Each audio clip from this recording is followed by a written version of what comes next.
This is the 2019 Chevrolet Blazer. Chevy's brought back the iconic name for its new midsize SUV, but this is a very different car than its predecessors. Is it worthy of the name? We're here to find out.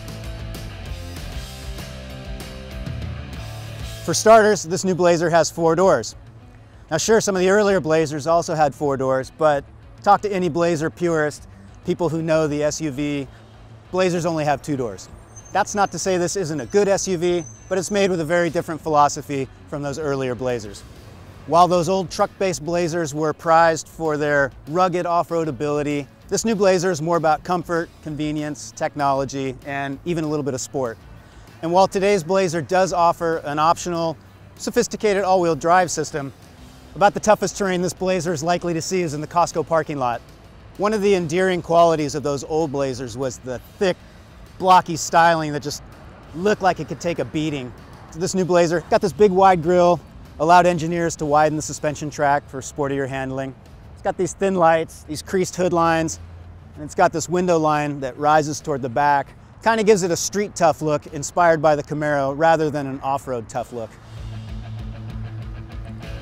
On sale now, 4-cylinder base trim Blazers start around $30,000. Moving up the line gets you the 3.6-liter V6. The red RS we just looked at starts at $42,000, but the Premier level, which I'm driving now, starts around $44,000. The 3.6-liter V6 makes 308 horsepower, and the first thing you notice about this engine is just how smooth it is. It accelerates smoothly, appears to have plenty of power, especially on the highway or in these kind of winding canyon roads that we're on right now. The Blazer's handling is pretty impressive for what is otherwise just a general midsize SUV. The suspension on this is a wider track, so it allows for flatter cornering and less body roll. So say the engineers, but actually when you're driving it in practice, you can kind of feel it. It's not a sport SUV, but you can definitely carry a little more speed into the corners than you might with another midsize SUV. The steering on the Blazer is right down the middle, a little light if anything, but we'll take that in an SUV of this size. But overall, it's got good, sporty, confident feeling in the steering. Thankfully, we haven't needed to panic test the brakes out on the freeway, but here in the canyon, they feel great. Brakes engage easily. There's no grabbiness to them. There's a real smoothness to this SUV's dynamic character overall. Chevys tend to have this solid build feel from behind the wheel, and you notice it in the Blazer in that there's not a lot of road noise or wind noise that's coming into the cabin. There's a little tire hum and there's a little rush of wind over the windshield, but it's nothing that would impede a conversation. It's nothing that I think would fatigue you over a long drive. This is a nice, quiet cabin. From the driver's seat, I feel very comfortable. I've got plenty of elbow room on both sides. Seats are nice and wide. There's not too much bolstering here, so you've got plenty of room to kind of move around. Good power adjustments, good lumbar support. It's easy to find a good driving position in the Blazer. In this trim, the Premier trim that we're driving, there's also a power telescoping steering column, so that kind of helps you dial in a good spot as well. One thing you notice right away from the driver's seat, there's not a lot of room to look at the back.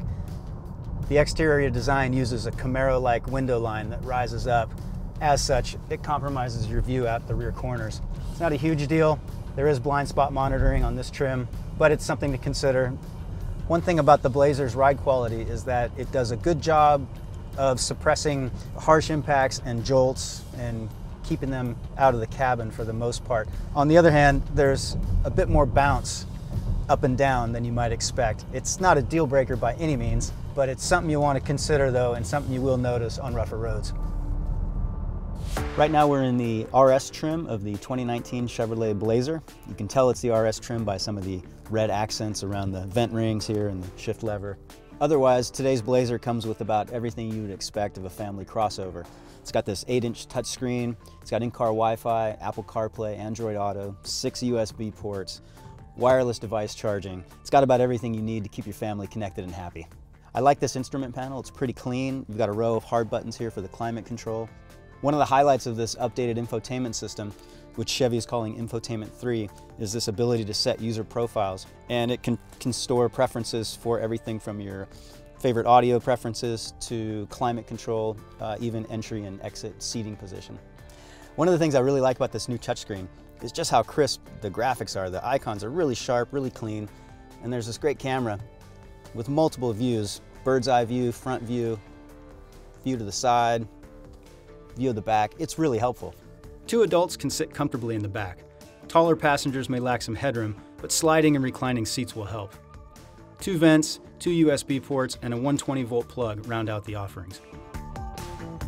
So is this new Blazer the retro homage that we had hoped for? Not quite, but since truck-based SUVs don't sell like they once did anyways, our expectations were pretty tempered. But what this new Blazer lacks in backwoods ruggedness, it makes up for with a strong V6 engine, a roomy cabin and cargo area, and a pretty slick technology interface. We're taking one of these back to the office, so stay tuned for more on the new 2019 Chevrolet Blazer.